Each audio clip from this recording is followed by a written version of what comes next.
잠을 좀 더 잘 주무시기 위해서는 평소에 전신에 혈관 관리를 잘 해주시면 되는데요. 평소에 근력도 챙기시고 수분 섭취도 열심히 해주시고 또 피를 잘 만들 수 있도록 영양 섭취도 잘 해주시고 꼭 했으면 좋겠다라고 하는 꿀팁을 말씀을 드리면은 잠은 전신의 건강 종합 점수가 양호해야지만 받는 선물이에요. 그러면 나의 건강 점수를 어디서 확인할 수 있느냐? 이라고 있습니다. 두 번째로 많이 말씀드리는 게 오래 걷기와 햇빛 보기예요. 햇빛을 많이 저장하고 많이 봐주시면 좋을 것 같아요. 마지막으로 이제 제가 말씀드리는 거. 안녕하세요. 떠먹여주는 TV 구독자 여러분 반갑습니다. 저는 현재 강남 이로운 약국을 통해서 음식을 처방하고 있는 약사로 활동하고 또 대한식단코칭협회에서 음식치유 강의랑 또 지도자 양성 이런 것들을 하고 있는 푸드닥터 황혜연 약사라고 합니다. 잠을 못 자면 치매가 걸린다 이런 생각을 좀 해보신 분들도 있지만 또 안 해보신 분들도 많으실 거예요. 내가 잠 못 자서 억울한데 치매까지 온다고 이렇게 생각하실 수도 있는데 먼저 좀 치매에 대한 정의를 좀 더 먼저 해드릴게요. 치매는 우리가 기억을 하고 사고를 하는 그러한 부분, 뇌의 그러한 부분 기능이 손상된 이 질병이 바로 치매라고 할 수 있습니다. 근데 우리가 뇌에 물리적인 충격을 받아도 뇌가 손상이 되지만 잠을 못 자도 좀 하루 이틀이 아니라 지속적으로 잠을 못 자도 치매 위험에 노출될 수 있습니다. 그 이유가 뭐냐면은 우리가 잠을 자는 동안에는 뇌의 청소 시스템이라고 하는 글리프 시스템이 작동이 돼요. 그때 우리가 치매 유발 물질인 베타 아밀로이드나 타우 단백질 같은 뇌의 독성 물질들이 청소가 되고 배출이 됩니다. 근데 잠을 지속적으로 못 자게 되면 이런 뇌의 독성 물질들이 청소가 제대로 되지 않게 되는 거죠. 그렇게 되면 뇌에 이런 물질들이 축적이 돼서 뇌 손상을 일으킨다 이렇게 생각해 주시면 될 것 같고요. 그리고 또 한 가지는 우리가 예전에는 이 잠의 중요성을 잘 모를 때는 시험 공부를 막 밤새도록 하면은 시험을 잘 보고 잠을 줄여서라도 막 공부를 해야 된다 뭐 이런 얘기들이 있었지만 요즘은 안 그렇잖아요. 잠의 중요성에 대해서 이야기할 때 오히려 잠을 잘 자는 학생들이 또 공부도 잘한다 이런 얘기를 이미 많은 분들이 알고 있어요. 그 이유가 잠을 잘 때 우리가 기억 장치가 활성화가 된다는 거예요. 우리가 낮 동안에 많은 정보들을 받아들이잖아요.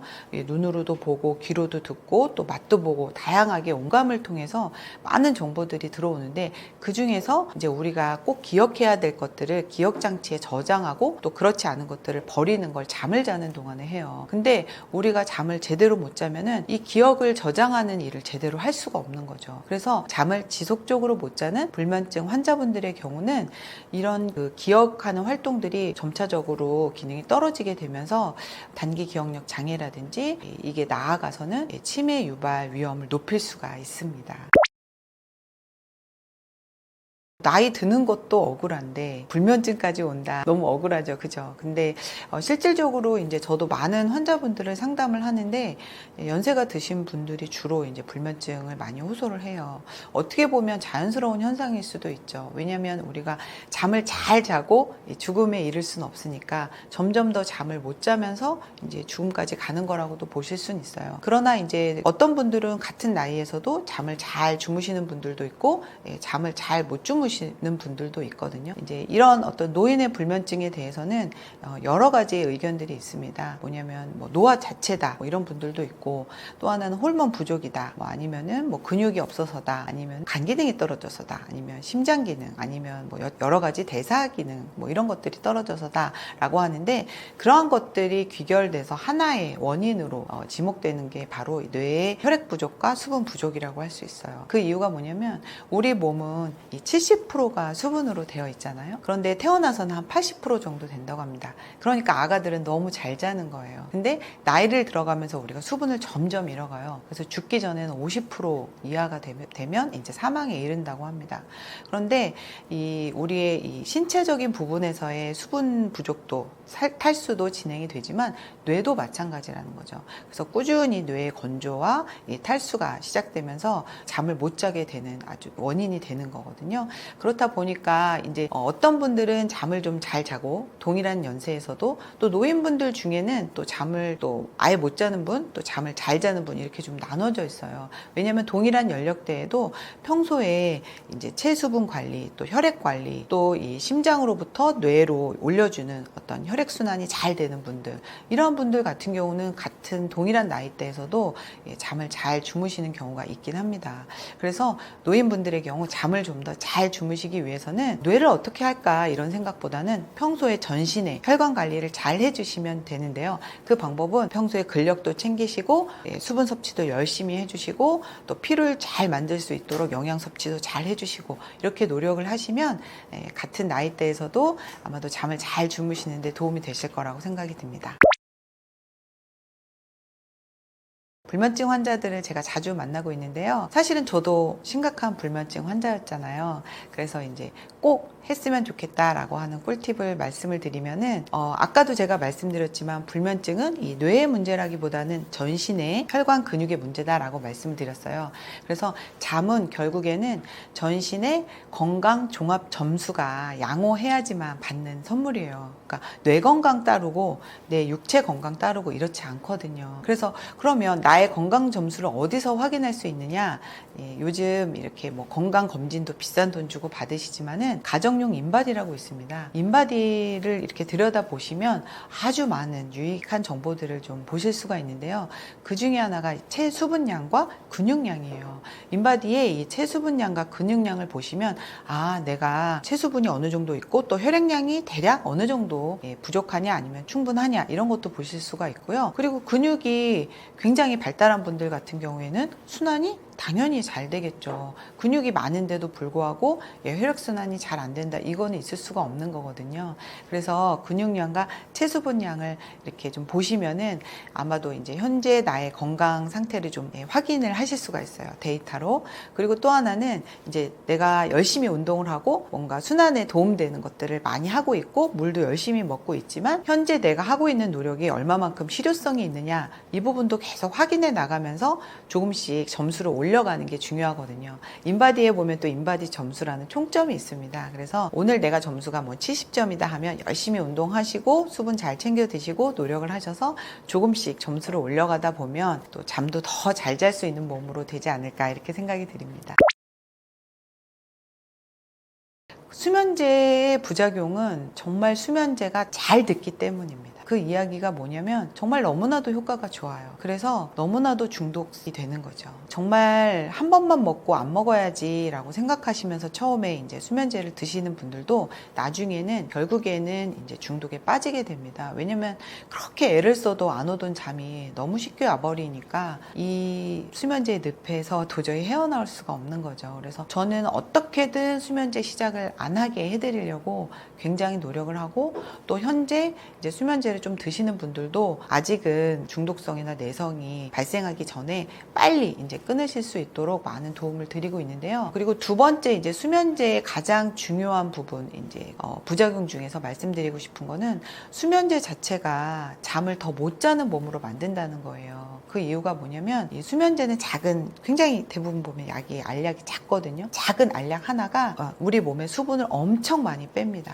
제가 수분 섭취를 굉장히 중요하게 말씀을 드리는데 탈수를 어마어마하게 일으키고요. 또 하나는 행복 호르몬이라는 세로토닌과 잠을 자게 하는 숙면 호르몬인 멜라토닌을 만들 수 있는 영양소를 많이 소실시킨다는 거예요. 그렇게 되면 먹으면 먹을수록 수면제를 장기간 먹으면 먹을수록 세로토닌을 만드는데도 어려워지고 멜라토닌을 만드는데도 어려워집니다. 그렇게 되면 행복 호르몬이 없으니까 기분이 늘 우울해지고 나아가서는 우울증도 올 수 있고요. 또 낮에 만들어진 세로토닌을 가지고 밤에는 멜라토닌이라는 수면 호르몬을 만드는데 낮에 행복하지가 않으니까 밤에 또 잠이 안 오는 거예요. 그래서 서로 어떤 나쁜 악순환을 하게 되는 거죠. 행복해야 잠이 오는 이게 선순환인데 불행하면서 잠이 안 오고 잠이 안 오니까 또 불행해지고 이런 악순환을 하게 되기 때문에 한번 수면제라는 늪에 빠지게 되면 영원히 이제 헤어나올 수 없고 스스로는 절대 잠을 잘 수 없는 몸이 된다는 거죠.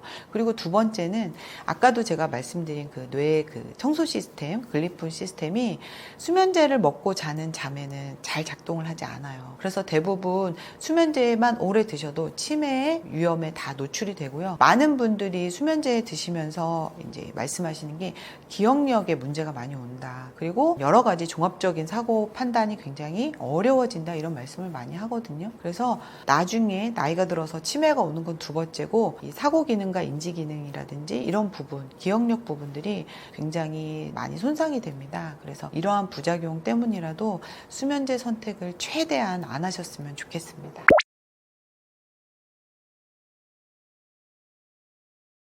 숙면에는 사실 꿀팁이다라는 게 있을 수도 있고 없을 수도 있습니다. 그게 뭐냐면 막 뭐 하나 이렇게 한 가지만 갖고는 좀 많이 힘든 상황이고요. 종합적으로 좀 노력을 해주셔야 되고 바로 또 즉효가 나지 않기 때문에 기간이라는 게 좀 누적이 돼야 됩니다. 그래서 사실 이게 꿀팁일까라는 생각이 좀 들긴 하지만 그래도 제가 제 자신도 이제 굉장히 극심한 불면증 환자였음에도 불구하고 치료를 했던 경험, 그리고 지금 그 경험을 토대로 많은 환자들을 이제 상담하고 도와드리는데요.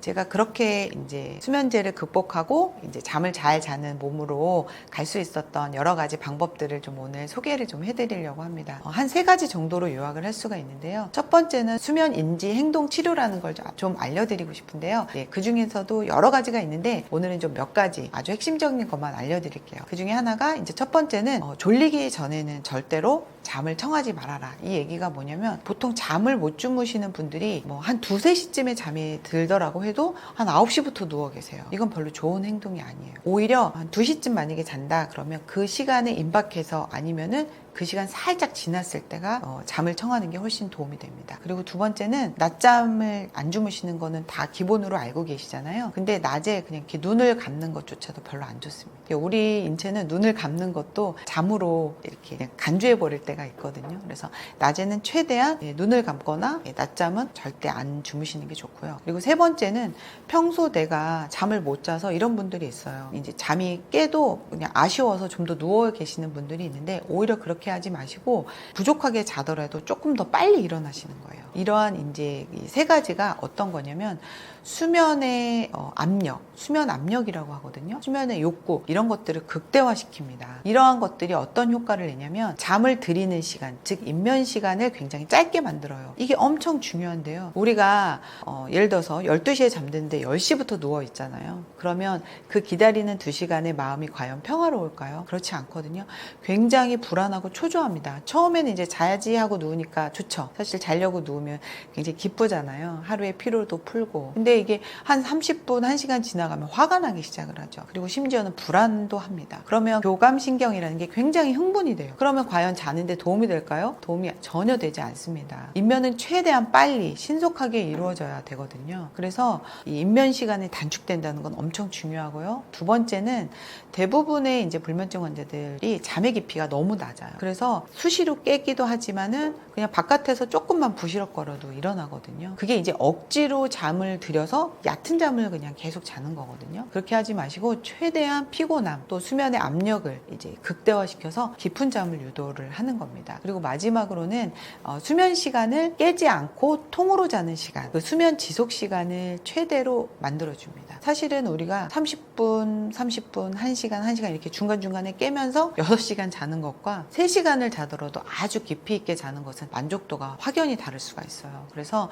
수면의 만족도가 많이 생기면 뭐가 생기죠? 세로토닌이 생깁니다. 그러면 밤에 멜라토닌이 더 잘 만들어져서 어떤 선순환을 만들어줘요. 그래서 수면의 인지행동치료 제가 말씀드린 3가지 꼭 기억을 해주셨으면 좋겠고, 이제 두 번째로 제가 많이 말씀드리는 게 오래 걷기와 햇빛 보기예요. 그러니까 즉 밖에 나가서 산책을 많이 하시는 걸 말씀드리는데, 사실 불면증 환자에게 행복을 요구한다는 건 너무 무리잖아요. 우리가 행복감 중에 많은 부분을 차지하는 게 잠이 굉장히 중요한 부분을 차지하고 있어요. 근데 잠 못 잔 분들한테 행복해라, 이건 진짜 너무 힘든 거거든요. 그런데 우리가 햇빛을 보고 밖에 나가서 산책을 많이 하면 억지로라도 세로토닌이 만들어집니다. 그래서 내 감정은 불행에 빠졌을지언정 밖에서 햇빛 보고 많이 걸어주시면 세로토닌이 생성에 굉장히 도움을 줘서 또 밤에 숙면을 유도할 수 있으니까 가능하면 장시간 오래, 그리고 요즘같이 햇빛이 좋은 때는 더 효과가 좋습니다. 그래서 저는 불면증 치료는 겨울보다 이 여름이나 햇빛이 좋은 봄이 훨씬 효율적이라고 생각해요. 그래서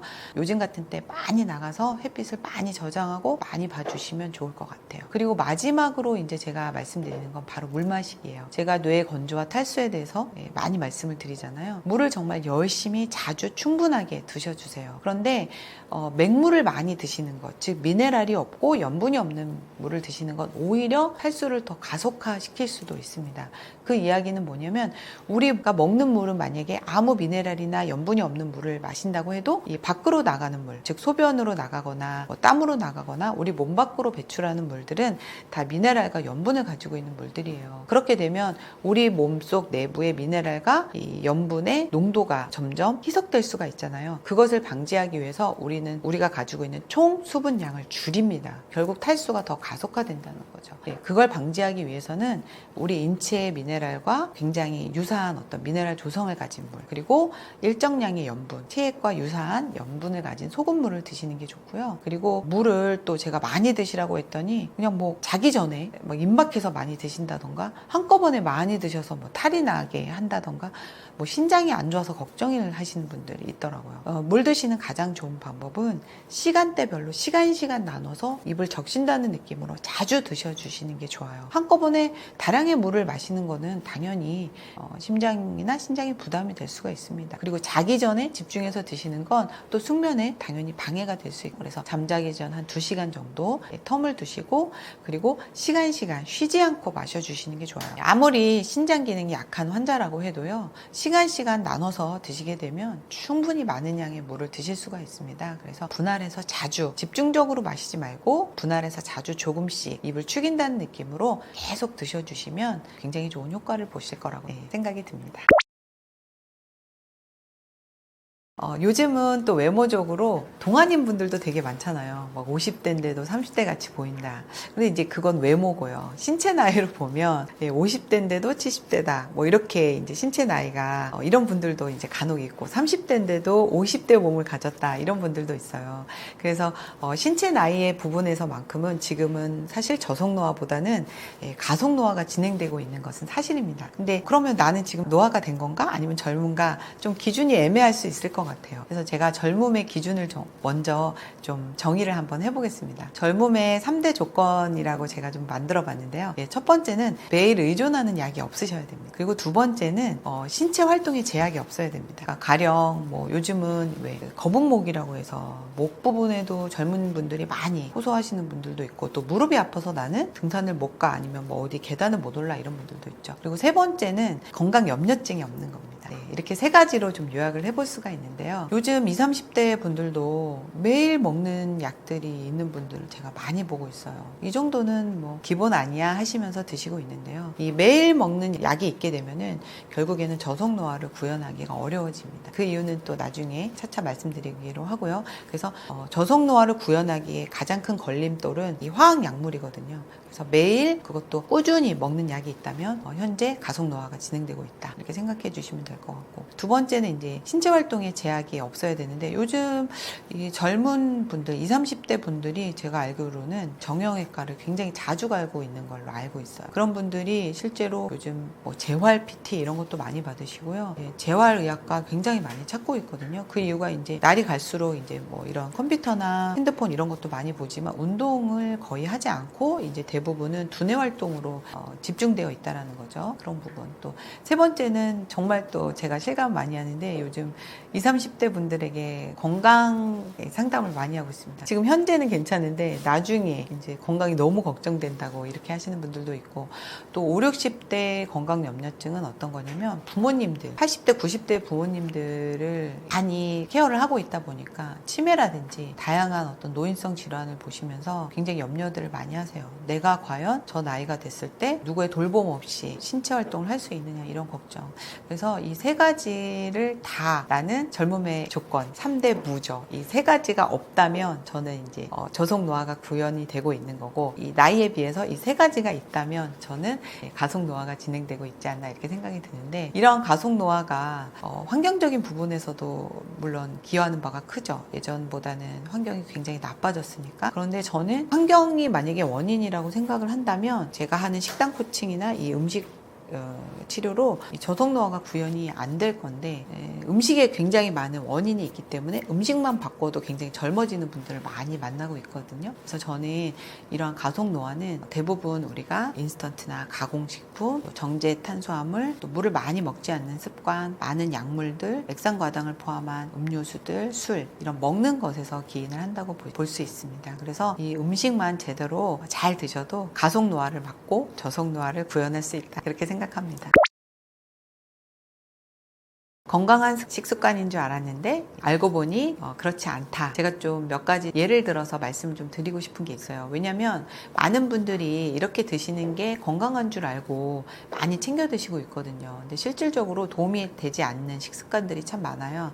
그래서 오늘은 이제 3가지를 소개를 해드리려고 하는데, 첫 번째가 잡곡밥입니다. 많은 분들이 잡곡이나 현미, 통곡물을 좀 건강 식단으로 많이 챙겨서 드시는데, 이러한 통곡물들이 실제로 이제 식물 입장에서 보면 씨앗이잖아요. 씨앗은 그만큼 식물 입장에선 소중하니까 이 씨앗을 보호하는 어떤 항영양소가 굉장히 많이 강력하게 집중되어 있는 것이 씨앗이에요. 그렇다 보니까 실제로 위장 기능이 약하고 소화력이 약한 분들 같은 경우는 잡곡밥이라든지 통곡식을 제대로 소화하기가 어려운 분들이 많습니다. 근데 이런 분들이 계속 이제 건강하니까 이 음식을 챙겨 먹게 되면 이제 음식만 먹어도, 밥만 먹어도 그냥 피로하고 지치게 되죠. 그리고 하루 종일 이제 소화불량으로 시달리게 되죠. 그리고 이 자체도 이제 우리 몸에는 굉장한 에너지와 효소 손실인데, 소화가 잘 되지 못할 경우에는 이제 이 음식이 소화가 잘 되지 못하면 소화분해 흡수가 잘 안 돼서 그냥 그렇구나 라는 게 아니라 우리 몸에 독소로 작용을 하게 됩니다. 그래서 오히려 건강을 해칠 수가 있다라는 거죠. 그리고 이런 음식을 제대로 소화 못했을 때는 이제 가스 같은 게 이제 많이 발생을 해요. 그 얘기는 장내 유해균보다는 유해균들이 많이 발생할 확률도 있다라는 거죠. 그래서 득보다는 실이 많을 수도 있는 식습관이다, 개인에 따라서는. 그래서 만약에 내가 통곡식 식사를 하고 오히려 효과를 많이 못 보고 밥만 먹으면 식곤증이 오고 가스가 많이 차고 혈액이 항상 부족하고 빈혈에 시달리고 이런 분들은 쌀밥은 조금 식사가 어렵잖아요. 어떤 흰쌀밥을 드시기엔 조금 불안한 마음도 있으니까 한 5분 도미 정도의 채소나 해조류들을 같이 넣어서 채소밥을 해서 드시면 굉장히 안전하게 또 드실 수가 있고, 또 하나는 반찬을 따로 하지 않아도 여기에 밥 안에 모든 영양소가 같이 들어가기 때문에 굉장히 좋은 방법이거든요. 채소밥을 알려드리니까 많은 분들이 너무 고마워하셨어요. 그래서 너무 편리하다고. 그래서 채소밥을 좀 활용을 해보시면 좋을 것 같고, 두 번째로 제가 이제 말씀드리고 싶은 게, 한식이면 다 건강하다 이런 인식이 진짜 저는 위험하다고 생각합니다. 실제로 이제 한식은 반찬 문화와 메인 디시 그리고 밥, 국 이런 식으로 구성이 되게 돼 있는데, 요즘 한식의 레시피들은 전부 다 당연시하게 설탕을 넣는 게 마치 국룰인 것처럼 되어 있어요. 그렇게 되면 밥에서 이미 탄수화물 과다가 오는데 그 반찬에 모든 설탕이 중첩이 돼 버리는 거죠. 그리고 심지어 메인 디시에도 또 그렇게 설탕이 추가가 되고, 제가 최근에 이제 한정식을 한번 갔다 온 적이 있는데 여기 이 한정식 중에서 설탕을 뺀다면 과연 나올 수 있는 음식이 있을까라는 생각이 들 정도로 전부 다 설탕 양념이 들어가는 거죠. 한 접시에 한 스푼은 마치 설탕 한 스푼이 애교인 것처럼 보이지만, 이것을 한 젓가락 한 젓가락 다 먹었을 경우에는 내가 먹는 설탕의 양은 어마어마할 수 있습니다. 그래서 한식이면 다 건강하다 이런 인식, 또 집밥이면 건강하다 이런 인식은 좀 깨주시고요. 한식을 만들 때, 집에서 만들어 드실 때도 이제 레시피에서 설탕 부분을 좀 배제를 하시고 만드는 거, 그리고 설탕이 없어도 나올 수 있는 음식들이 있거든요. 그건 한식, 양식 다 가능합니다. 가령 예를 들어서 된장국, 설탕이 필요 없는 음식이잖아요. 그래서 이렇게 설탕을 빼고도 만들 수 있는 음식 위주로 드셔주시면 좋을 것 같습니다. 마지막으로 이제 제가 말씀드리고 싶은 건 샐러드를 비롯한 생채소 섭취예요. 그래서 많은 분들이 아침 이제 일어나게 되면 뭔가 건강한 하면서 이제 샐러드 이렇게 많이 드시거든요. 심지어 이제 배달도 많이 받으시더라고요. 근데 소화력이 약한 분들에게 아침부터 드시는 생채소는 대부분 아마 느끼신 분들도 있을 거예요. 그것 때문에 속이 불편해요, 속이 쓰려요, 아니면 설사를 해요. 채소 자체가 굉장히 찬 성질인데 이제 샐러드로 날 걸로 드시게 되면 이 소화 흡수가 굉장히 어렵게 됩니다. 그래서 이것이 어떤 위장 불편감을 발생시킬 수도 있지만 채소의 유효 성분을 흡수하는데도 굉장히 어려움이 많기 때문에 저는 채소를 드시는 건 굉장히 좋습니다. 채소를 드실 때는 똑똑하게 드시는 방법은 익혀서, 살짝 익혀서 간장과 식초와 함께 드시는 게 훨씬 좋고요. 아까도 말씀드린 대로 밥과 함께 쪄서 드시는 것도 굉장히 좋고, 아니면 물김치 형태로 드시는 것도 좋습니다. 그러나 생으로 자주 드시는 것은 어쩌다 맛으로 드시는 건 상관이 없지만 채소의 유익 성분을 제대로 드시는 방법은 아니다, 이렇게 말씀드리고 싶습니다. 80대에도 40대 뇌를 갖는 분들도 간혹 있겠죠. 그리고 또 반대로 40대에 80대 뇌를 갖는 분들도 있을 거고, 결국에는 이렇게 어떻게 보면 근본적인 실질적인 신체 나이가 어디서 이제 결정이 되느냐, 그걸 좀 봐야 될 것 같은데요. 이런 저성노화의 이제 가장 중요한 포인트는 바로 인체 내 수분 양에 결정된다고 볼 수 있습니다. 그래서 우리가 태어나서는 한 80%의 수분을 갖고 태어나지만 나이가 들어가면서 50% 이하가 되면서 이제 죽음에 이르게 되는데, 결국 80대, 40대의 뇌를 갖는다는 건 뇌에 충분한 혈액과 수분이 있다는 얘기거든요. 실제로 이제 노인의 뇌를 안을 들여다보면 젊은이의 뇌와 차이점은 바로 그 안에 있는 혈액과 수분의 차이거든요. 그래서 결국 젊음과 노화를 구분짓는 가장 중요한 기준은 바로 체수분량에 결정된다고 해도 과언이 아닐 것입니다. 그런데 체수분은 단순히 물만 많이 드신다고 해서 늘리는 게 해결이 되지 않습니다. 이러한 함수 능력, 수분 충전 능력은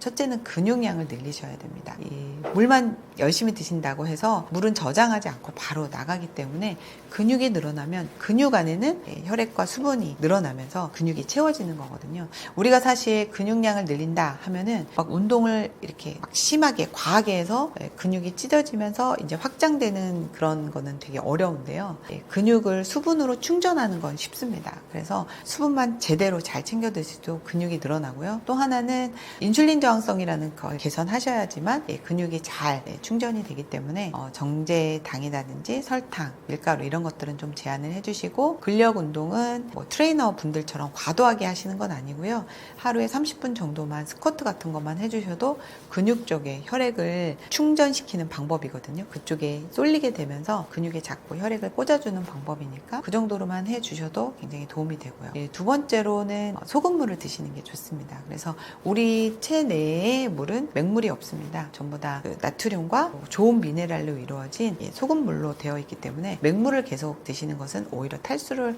유발할 수가 있고요. 소금물로 충전을 하시는 게 좋은데, 가능하면 인체에 친화적인 미네랄이 들어있고, 또 가능하면은 바다 오염 물질이 없는 죽염수로 드시는 게 가장 빨리 이제 체수분을 채우는 방법이고, 저속 노화를 구현하는 방법이다라고 생각합니다.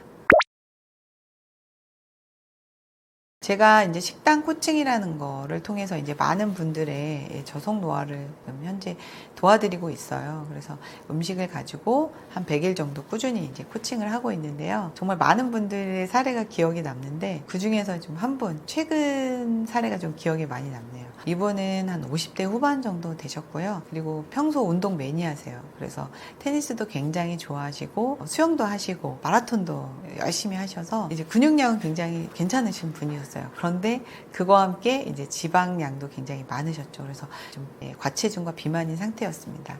한 90kg 가까이 나갔던 것 같아요. 그리고 혈압이나 고지혈증 같은 대사 질환도 기본으로 가지고 계셨고요. 이 밖에도 그분이 이제 말씀하시기를 한 10가지 정도의 질환이 있으셨다고 해요. 이제 코골이를 비롯해서 수면 장애, 만성 피로, 또 무기력, 알러지, 여러 가지, 또 피부도 항상 이렇게 뭔가 트러블이 좀 있으셨어요. 그래서 안색도 별로 안 좋으셨고 그러한 분인데, 이분은 이제 제가 아까 말씀드린 이제 저속노화법, 일단은 정제 탄수화물, 설탕, 밀가루 이런 것들, 정제당 이런 것들을 이제 제한을 시켰고요. 반대로 양질의 단백질과 지방이 그 주재료인 이런 레시피의 음식들을 드시게 할 때는 반드시 양념류에서 설탕은 이제 배제를 하셔야 되죠. 그리고 이러한 음식을 꾸준히 이제 챙겨 드시게 하고, 또 여기에 이제 죽염수를 하루에 2 내지 3리터 정도 계속 이제 드시게 했어요. 그랬더니 이분의 체성분이 굉장히 좋아지셨습니다. 그래서 근육은 꽤나 괜찮은 상태였긴 했지만 체지방만 한 9kg 정도 빠지시면서 체성분이 완벽히 변했어요. 그래서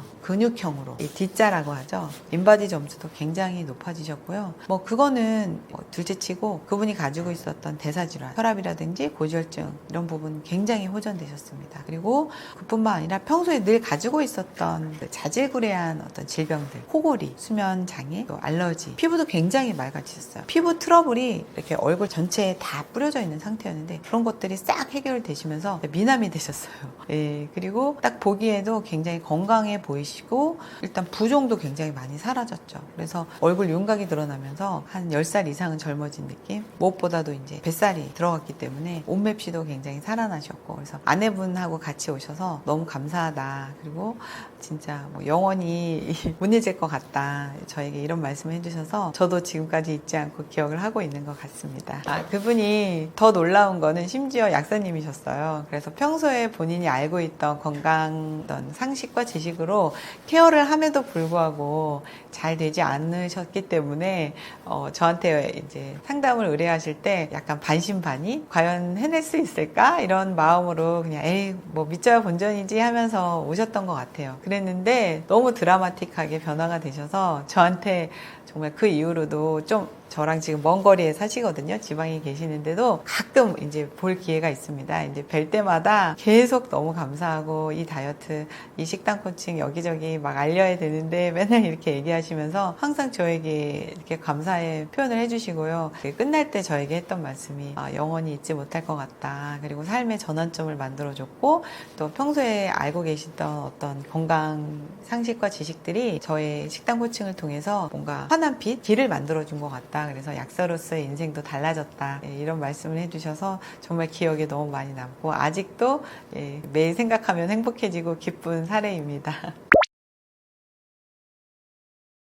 제가 이제 많은 분들에게 모든 건강의 이제 그 건강법, 해결법을 물 마시기와 소금, 죽염 이런 것들을 이야기를 많이 하니까 죽염이 무슨 뭐 만병통치약이냐, 물이 만병통치약이냐 이런 말씀들을 많이 하세요. 그런데 우리 몸은 이렇게 겉으로 보기에는 이렇게 생겼지만 세포라는 입장에서 보면은 하나의 작은 물고기라고 할 수 있습니다. 물에 둥둥 떠 있는 상황이라는 거죠.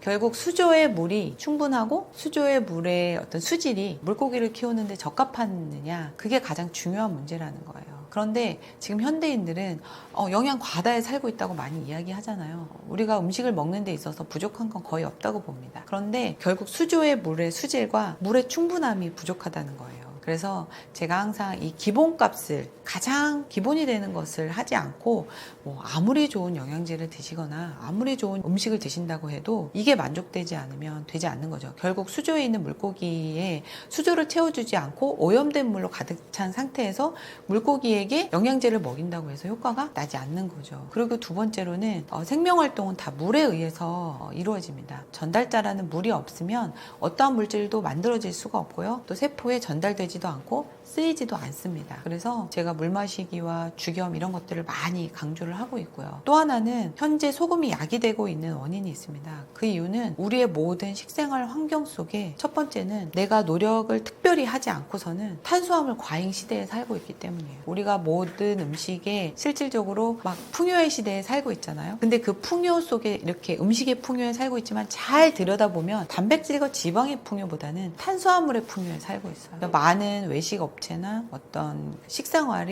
풍요로움이 탄수화물을 과다하게 사용하면서 우리가 만족도를 얻고 있거든요. 그러다 보니 소금이 약이 된 거예요. 이것들을 해결하는 게 가장 급선무가 되고 거죠. 그래서 과거에 이렇게 탄수화물 풍부 시대에 정제당이 풍부 시대에 살지 않았다면 그분들에게 소금이 약이 되지 않았을 수도 있습니다. 그분들은 그렇지 않기 때문에요. 그래서 저는 이러한 이유 때문에 소금을 강조하는 거지 제가 소금이 만병통치약이라고 생각을 해서 강조하는 건 아니고요. 그리고 우리가 지금 현재 수많은 약물들, 독소의 시대에 살고 있고 또 다량의 음료수들, 가공식품 시대 속에 살고 있는데 이것이 우리 몸의 탈수를 굉장히 급속화시킵니다. 그래서 우리 몸에 물을 채우기 위해서 건강한 소금인 그래도 천일염보다는 좀 더 건강한 소금이 이제 죽염을 많이 강조를 하는데요. 또 죽염에 강조를 하니까 죽염이 또 뭐 어떤 분들은 뭐 성질이 어떻다 이렇게 많이 말씀을 하시는데 죽염수로 드시면 죽염의 이제 양적인 부분 뜨겁다라고 많이 말씀을 하시죠. 왜냐면 9번 불에 구워지기 때문에